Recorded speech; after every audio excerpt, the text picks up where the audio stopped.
আচ্ছা, আমরা যে সিজিএস পদ্ধতি, এফপিএস পদ্ধতি, এসআই পদ্ধতি এগুলো বলি, তো এগুলোর মানে কি? চলো এক ঝলকে আমরা দেখে নিই। দেখো সিজিএস মানে কি, দেখো সি মানে হচ্ছে সেন্টিমিটার, এই সেন্টিমিটার হচ্ছে দৈর্ঘ্যের একক। জি মানে হচ্ছে গ্রাম, এটা হচ্ছে ভরের একক। আর এস মানে হচ্ছে সেকেন্ড, যেটা হচ্ছে সময়ের একক।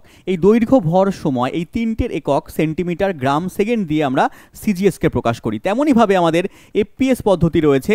এফ মানে হচ্ছে ফুট, এটা হচ্ছে দৈর্ঘ্যের একক। পি মানে হচ্ছে পাউন্ড, যেটা হচ্ছে ভরের একক। আর এস মানে হচ্ছে সেকেন্ড, যেটা হচ্ছে সময়ের একক। এরপরে রয়েছে এমকেএস।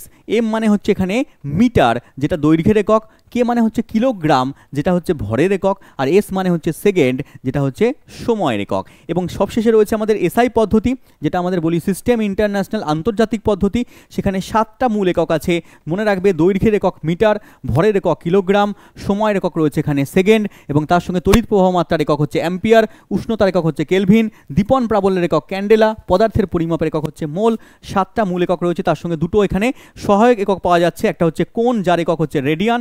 একটা হচ্ছে ঘনকোণ, যার একক হচ্ছে স্টেরেডিয়ান। এখান থেকে প্রচুর প্রশ্ন পরীক্ষায় দিয়েছে, একবার দেখে নাও এক ঝলক। দিয়েছে এখানে আরআরবি, এনটিপিসি। সিজিএস পদ্ধতিতে মূল একক কটা পাওয়া যায়? সিজিএস এ মূল একক 3টে পাওয়া যায়। সি মানে সেন্টিমিটার, জি মানে হচ্ছে গ্রাম, আর এস মানে হচ্ছে সেকেন্ড। অপশন এ আমাদের সঠিক উত্তর। নেক্সট প্রশ্ন বলেছে এফপিএস পদ্ধতিতে ভরের একক কি হয়? এফ মানে ফুট, পি মানে হচ্ছে পাউন্ড, পাউন্ড হচ্ছে ভরের একক। তাহলে উত্তর আমার অপশন সি। নেক্সট প্রশ্ন দিয়েছে এখানে এসআই পদ্ধতিতে মোট একক কতগুলো হয়? এসআইতে 7টা মূল একক হয়, আর দুটো হচ্ছে সহায়ক একক হয়। অপশন নাম্বার বি আমার এখানে সঠিক উত্তর। নেক্সট প্রশ্ন বলেছে এসআই পদ্ধতিতে তাপমাত্রার একক কি হয়? তাপমাত্রার একক হচ্ছে কেলভিন হয়, যাকে আমরা কে দিয়ে প্রকাশ করি। নেক্সট প্রশ্ন কি বলেছে? বলেছে নিচের কোনটি এসআই পদ্ধতিতে কোনো বস্তুর পরিমাপের একক? বস্তুর পরিমাপের একক হচ্ছে এখানে মনে রাখবে মোল হয়। Option number D. নেক্সট প্রশ্ন এখানে দেওয়া আছে কোণের পরিমাপের একক কি? গ্রুপ ডিতে আসা প্রশ্ন, এটা তুমি আমাকে কমেন্টের মধ্যে বলবে এর উত্তর কি হবে। দেখা হচ্ছে পরের ভিডিওতে। Thank you, Jai Hind.